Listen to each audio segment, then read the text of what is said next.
Hi guys, I'm Nikki Fogden-Moore and this is the Mojo Maker show, and I wanted to give you a little update and I'm going to call it the antivirus. I know that sounds completely politically incorrect at the moment, but it's very, very important that in times of crisis we step back and have a bigger picture view of what's going on. So whilst it's extremely vigilant of you to look about how you can go about your day-to-day activities, taking responsibility for self and others, I want to talk to you in a short video today about how to not get sucked into the fear and the crisis of this pandemic, but actually to elevate yourself and think about being responsible personally, commercially, and finding the opportunities and possibilities to ground yourself and actually get back to basics. So to me, this is a really exciting time. I know that just sounds completely bizarre, but it's a real opportunity for an expression that I love to call mending the nets. It's not a new expression. It's when the fishermen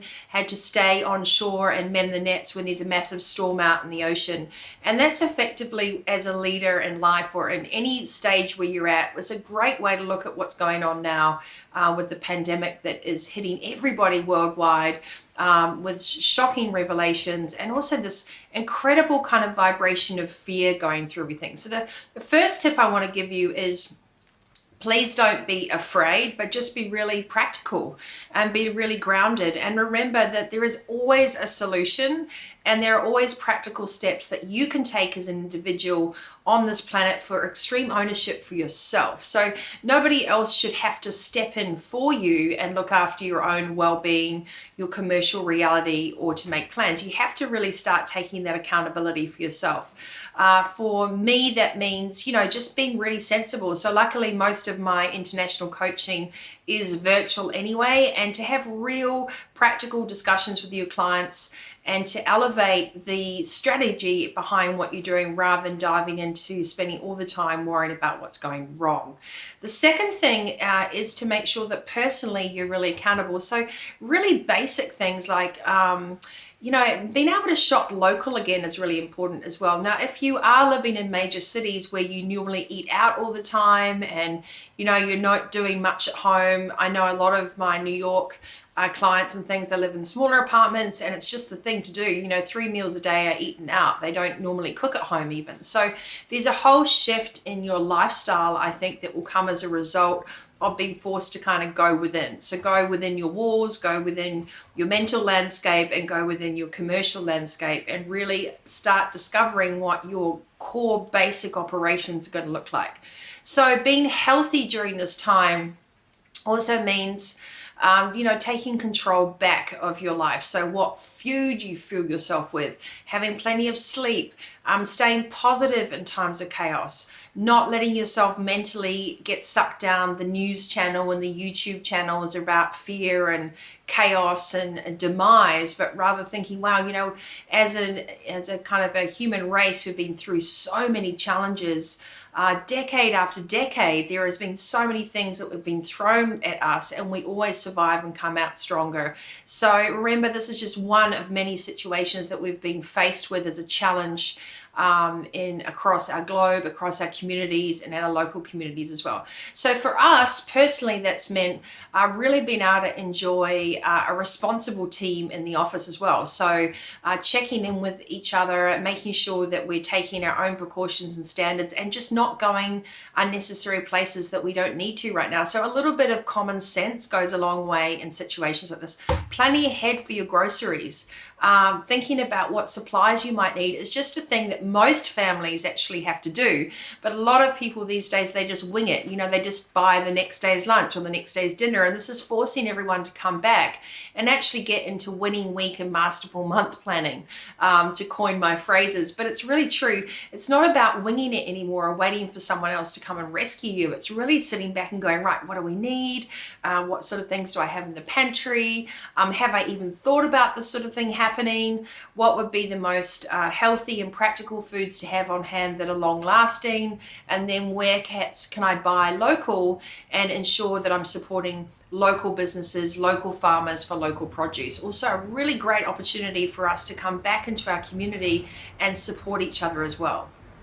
Commercially, the same thing applies, planning, good communication with your clients, And once again, this is a world where we have all this landscape to work virtually. So it's going to make you be more productive, more efficient, and more on purpose with your online portals that you have with your clients. And also the fact that your intelligence isn't diminished by the fact you're not in the same room as someone. You know, creating that relationship and being able to deliver on project management and having that reality that might be delivered virtually does not mean that you can't give the same quality of service and advice as a consultant or turn up for meetings or anything else. So in some ways, this forces a lot of people to actually get more engaged, more productive, and more effective with their virtual working habits, and just utilize the myriad of tools and apps and things that are around. So our office, we use Zoom, we use Google Hangouts, and also we use all our online documentation and shared sheets. Even with confidential information, we have encrypted stuff for highly confidential documents with clients, which means that we're password protected and we can go on and live update those clients with them together and make sure that all the information is correct. So it's a great time to go and look under your hood of your business and go, what services are working really well? What can we take virtual? How can we empower our virtual teams to feel more connected in a time where everyone feels like they have to go in isolation? So I laugh at the term social distancing because I feel like I've done that for 10 years myself anyway, because I'm such a hermit, despite contrary to popular belief. But the ability to spend time with yourself and reflect and work on your own motivation is also really, really powerful.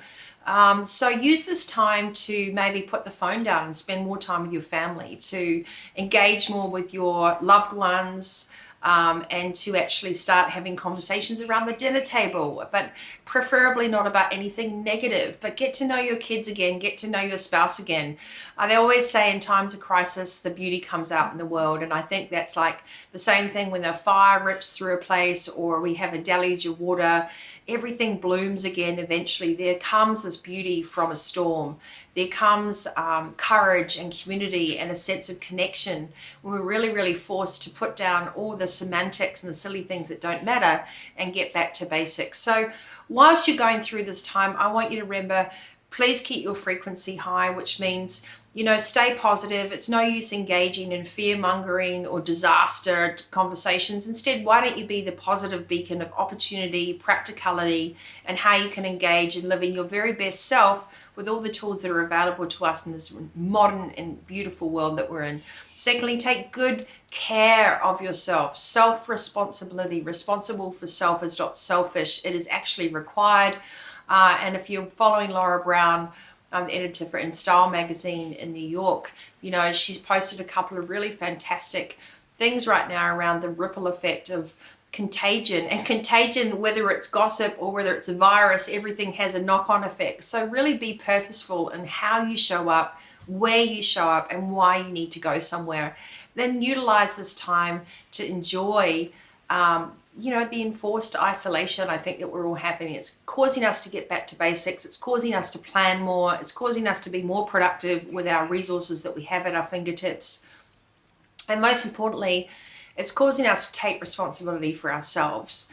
Whilst the governments and, you know, and airlines and all the different larger organizations are doing their very best to put barriers and boundaries in place to protect you or I, it is very important that you or I take responsibility for our own selves, that we decide who we're going to interact with, how we're going to interact, and how we actually show up during this moment in our communities, so that we're part of being a positive impact and that we're part of a positive, caring, and empathetic ripple effect for those around us. So a couple of basic things. If you've got a cold or you don't feel well, or you know, we always say don't come into work anyway, so now's more the point to do that.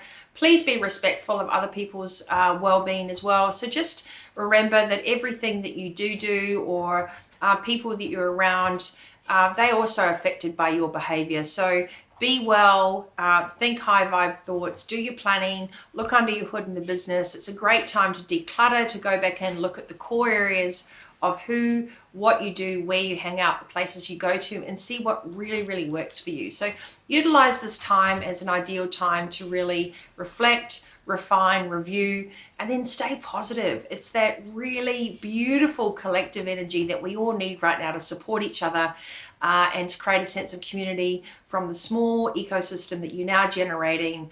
And that first point is with you. So I hope this helps. Over the show in the coming weeks, I'm going to try and get a couple of great experts on board to talk about, boosting the economy, what to do with small businesses. And I'll also be talking in a couple of videos about how I keep fit and healthy when there's forced isolation. Not much change for me anyway. Some tips on that and some great apps and ways that you can engage in business and in life without feeling that you're putting yourself at risk. Always, I love your comments and feedback, and thanks for tuning in. Remember, you are part of the change that you want to see. You absolutely have a dynamic ripple effect in this ocean that we have here as a collective energy. So be positive, be smart, be practical, and stay vibing high. It's very, very important. You stay healthy, wealthy, and wise. Make conscious decisions. And don't panic, because there is always a solution and we're all going to be okay. So if you've got emails and you want to send me questions, it's nikki@thevitalitycoach.com.au. You can leave some comments here as well. And remember, we're all affected in this, so we all have to band together and stay high in our mojo and look after yourselves. You don't need to go to the gym to work out. You don't need to go to the office to have a meeting. It's all possible right here in our new reality of this virtual world. So dive deep, stay strong, and stay positive, and I'll see you next time.